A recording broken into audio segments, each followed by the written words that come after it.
Pevet Braisato, bonjour à tous, chers amis. Aujourd'hui, dans cette vidéo, je voulais faire le point en fait sur la situation générale parce que Manuel Valls a annoncé en fait le maintien indéfini de l'état d'urgence dans une interview qu'il a accordée, c'est révélateur, au sommet, au Forum économique de Davos en Suisse, si ma mémoire est bonne, et c'était à la BBC.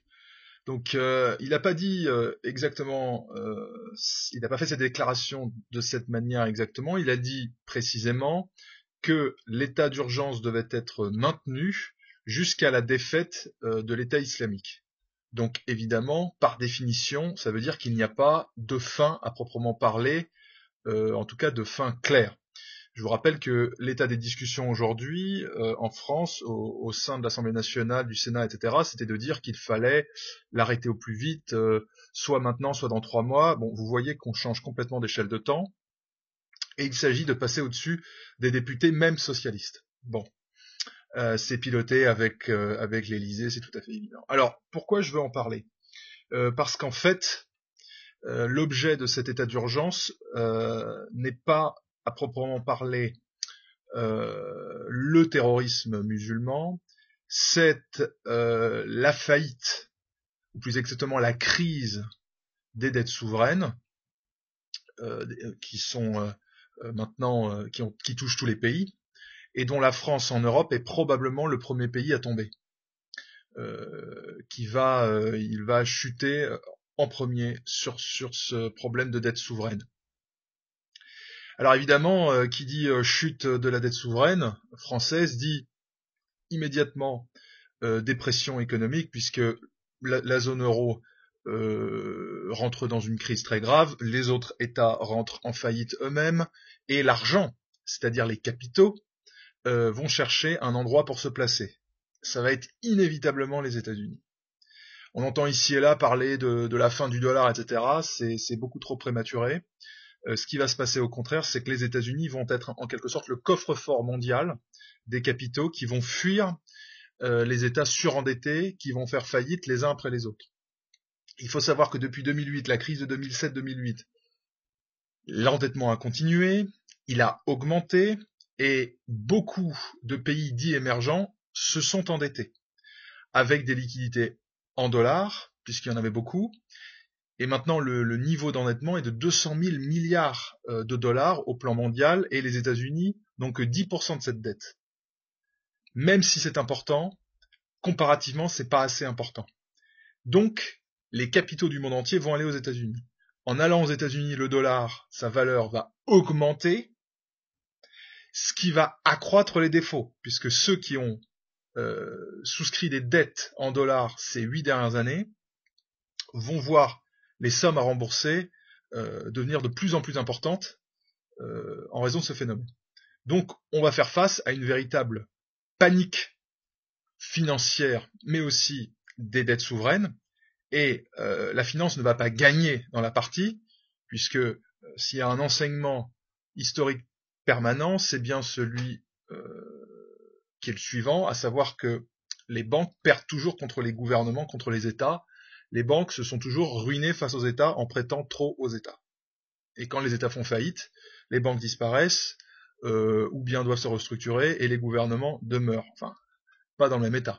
Et là, la France va faire face, évidemment, compte tenu de la taille de son périmètre, va faire face à des convulsions jamais vues, puisque finalement tout le système social va s'écrouler, la fonction publique qui a massivement embauché ces 30 dernières années va se retrouver face à des difficultés de paiement des salaires, etc. Bon, pas besoin de rentrer dans les détails, vous imaginez ce que ça va donner. Évidemment, on va du coup vers de très graves troubles sociaux, potentiellement, à mon avis, une guerre civile sur base ethnique, religieuse et raciale, ce qui était prévisible mais que les gouvernants n'ont pas voulu voir, semble-t-il, et donc la situation va rapidement être hors de contrôle. Donc si des économistes, je veux dire, reconnus, parce que là il y a quelqu'un qui s'appelle William White, de mémoire, qui est l'ancien président de la Banque des règlements internationaux, Donc c'est quelqu'un de quand même pas du tout marginal, c'est pas un complotiste ou quoi que ce soit, c'est quelqu'un de très respecté. Il vient de déclarer hier, à la veille du sommet de Davos, où il était aussi, que les banqueroutes étaient inévitables, qu'il y aurait des très graves troubles sociaux, et qu'en conséquence, la question c'était pas de savoir si ça allait avoir lieu, mais que la prochaine récession, qui va être une dépression, étant inévitable, comment va-t-on y faire face? Va-t-on y faire face en ordre ou va-t-on y faire face dans l'anarchie? L'histoire tend à prouver que c'est plutôt dans l'anarchie. Alors, dans ce contexte-là, 2017, c'est l'année politique explosive par excellence, partout, aux États-Unis, en France, ailleurs, même en Allemagne, il y a des élections à venir. Et par ailleurs, sur la scène globale, la scène internationale, des confrontations géopolitiques de plus en plus importantes. Vous voyez que le prix du baril du pétrole s'effondre en raison d'une surproduction. L'Iran maintenant n'a plus de sanctions, va produire, ça va accroître les problèmes. Et pourquoi j'en parle? C'est parce que la Russie dépend exclusivement, pratiquement, de ses exportations pétrolières pour financer tous ses budgets d'État et notamment la modernisation de son armée. On avait entendu beaucoup de choses de la part de la Russie, comme quoi ils allaient diversifier vers la Chine, etc. C'était pas crédible. Rien ne peut remplacer l'économie européenne pour la Russie, et en tout cas pas dans les mêmes volumes. Et par ailleurs, avec un baril à $30, peut-être moins, et même à $40, c'est absolument pas rentable pour la Russie. Elle a besoin d'un baril au moins à 70-80 pour arriver à s'en sortir. Ça veut dire quoi? Ça veut dire que Vladimir Poutine, qui est pressuré actuellement, va se retrouver avec des problèmes sociaux de plus en plus importants, une économie de plus en plus défaillante, de moins en moins d'argent, mais une armée entre les mains. Qu'est-ce qu'il va faire? La réponse s'impose d'elle-même, c'est qu'on va forcément à une confrontation. Et c'est parce qu'il est mis dans une impasse et qu'il n'a pas d'autres alternatives. Face à lui, il a des adversaires qui aussi entendent renverser le gouvernement russe, donc il n'y a pas de problème. Donc tout converge vers ce que l'on attend depuis un moment, c'est-à-dire une conflagration globale, la chute du monde occidental, c'est inévitable.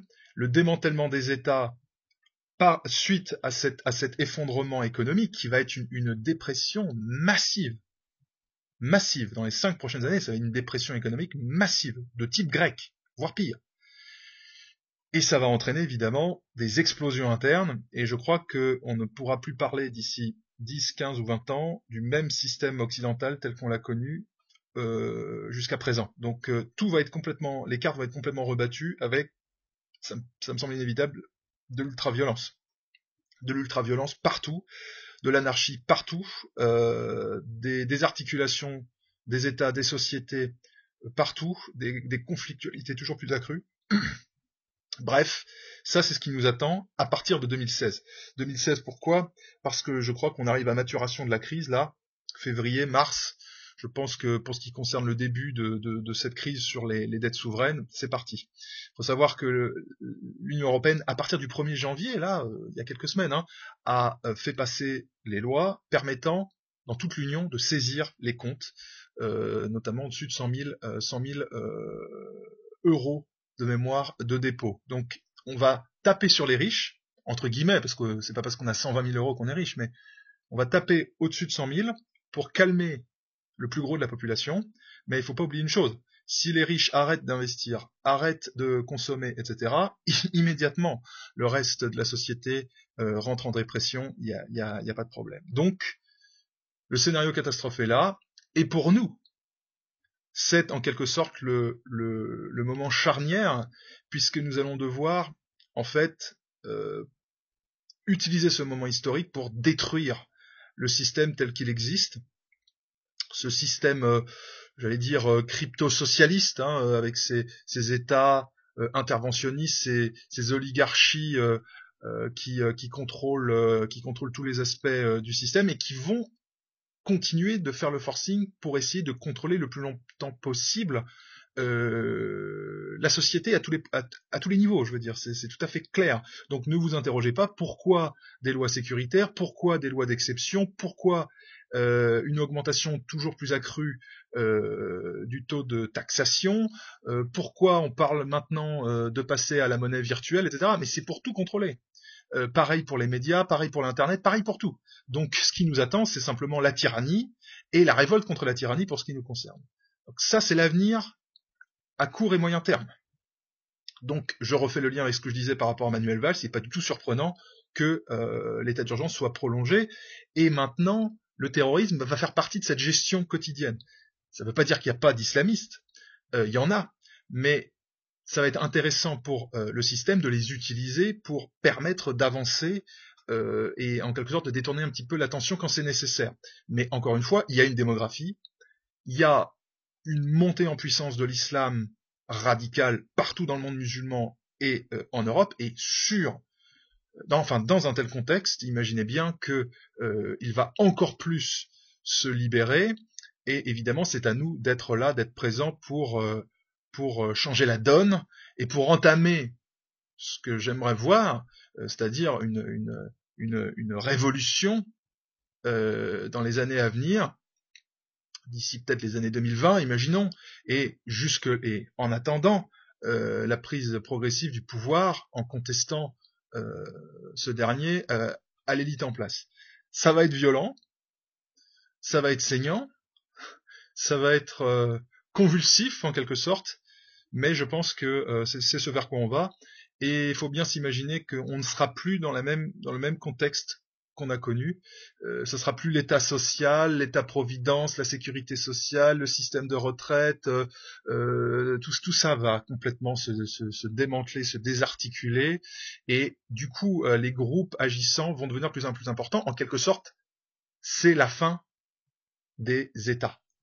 Et on va vers des scénarios qui sont plus justement à la syrienne, peut-être pas aussi violents, mais des scénarios à la syrienne, c'est-à-dire d'effacement progressif de l'État, de défaillance chronique de l'État, et de la résurgence de groupes fédérés et mouvants. C'est aussi un peu ce qu'on voit en Ukraine, c'est ce qu'on voit en Libye, etc. Donc c'est un phénomène de plus en plus important, phénomène d'éclatement des structures, des grosses structures hiérarchiques et pyramidales. Voilà. Donc je voulais faire cette petite vidéo pour faire un petit peu le point sur la situation. Suivez bien l'actualité au plan économique dans les prochains mois à venir. Regardez bien les législations qui passent, ils vont certainement en passer de nouvelles. Regardez bien aussi ce qui peut se passer au niveau des petits incidents d'ordre sécuritaire. C'est très efficace comme leurre. Vous avez remarqué qu'on ne parle pas du chômage, on ne parle pas de la dette souveraine, on ne parle plus de l'euro, on ne parle pas de l'Union européenne, on ne parle de rien, hein, on ne parle plus de rien, on parle de sujets qui sont importants, je pense. La déchéance de la nationalité, c'est un sujet symboliquement important, mais c'est tellement rien par rapport à ce qui arrive que, évidemment, c'est de l'ordre de l'anecdotique. C'est de l'ordre de l'anecdotique. Voilà, chers amis, je vous dis à bientôt pour une prochaine vidéo. Kenavo Aveshal.